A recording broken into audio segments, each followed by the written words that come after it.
jobs are lowly and hence the youth get attracted to call centers. It's a very typical Indian mindset. Unlike here, this country has really opened eyes for me.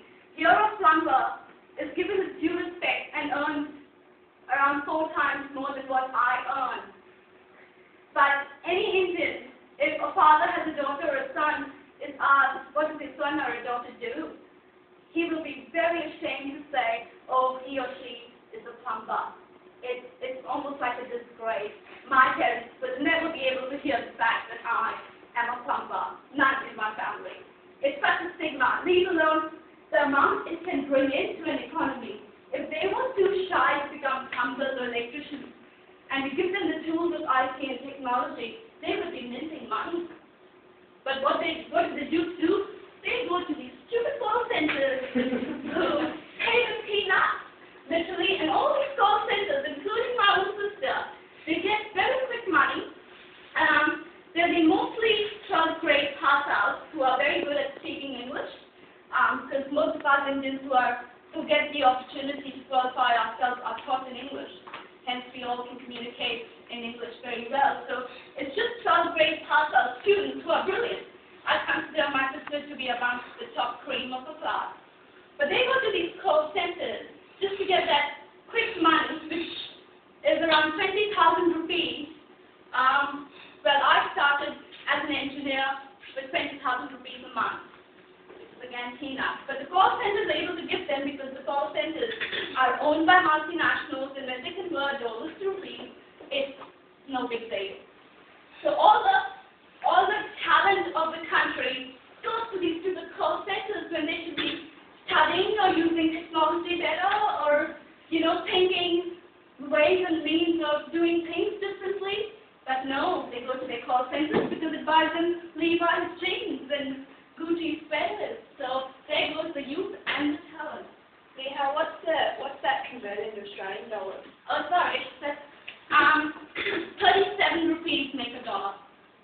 Flip-flop, big money. Ask me, Casey, I'm paying back my student debt. All right, there are really about IT related to the economy of India. First myth, I think it's fashionable to say that India's population constitutes its greatest asset. Reality, people are assets only when they participate meaningfully in the cycle of value creation and consumption.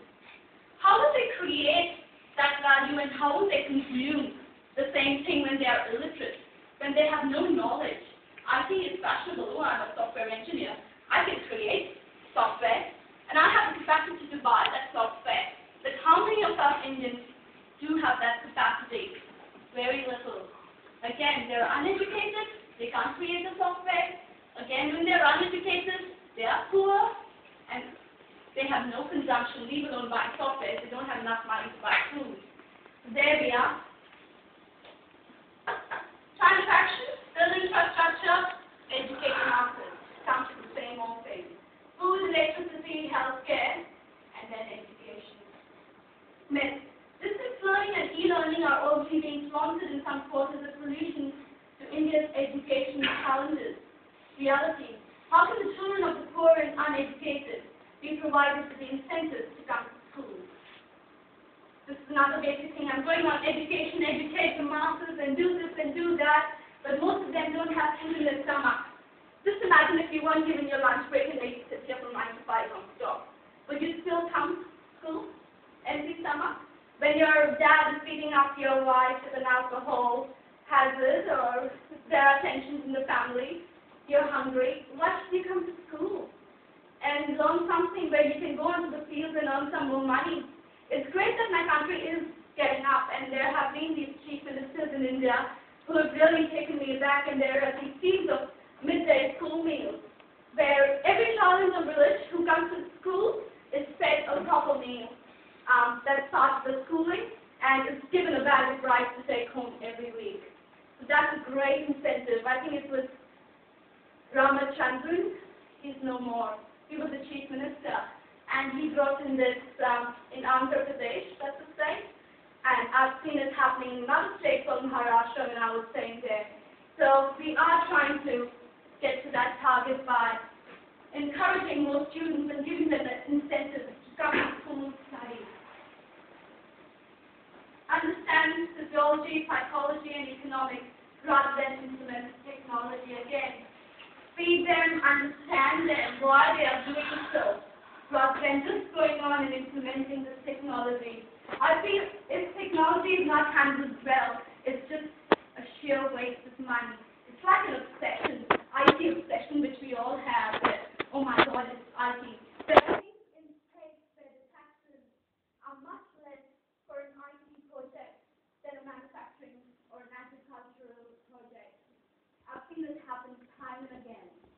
And again, if the economics is going to remain the same, it's like simple rainfall. If it rains too much, you get floods. You have to have the rain hitting the right place at the right time in the right quantity.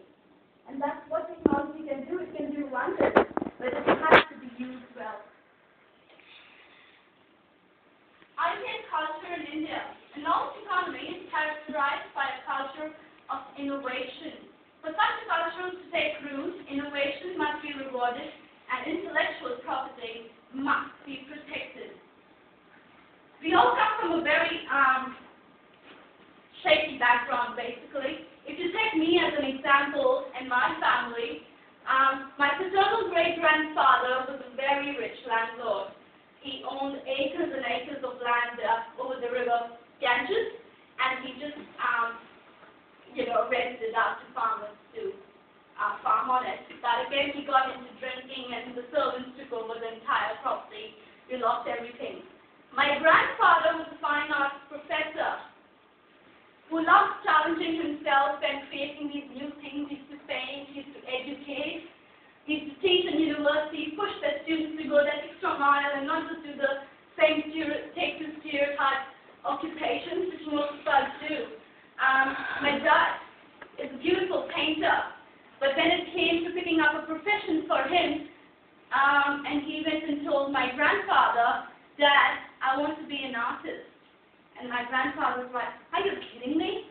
You won't be able to afford food if you're an artist. Who's going to buy your painting? You have to do an occupation which gets you money, gets you food for you to look after your family." That's the answer he got.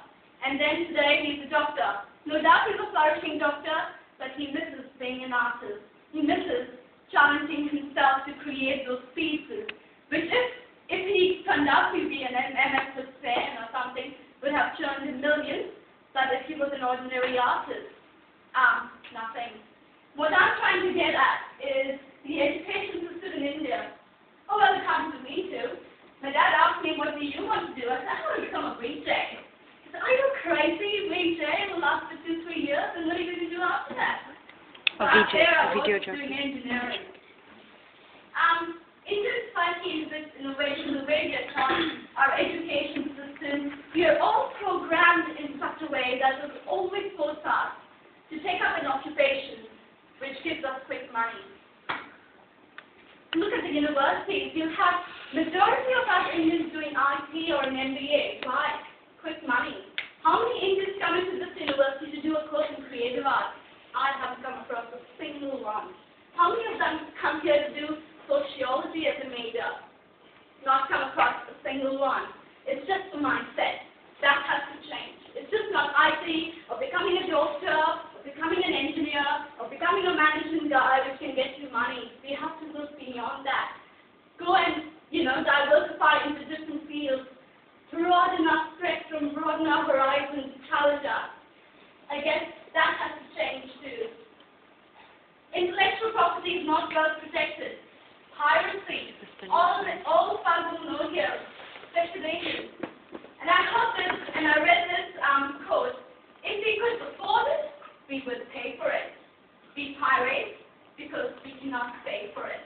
That's just ridiculous.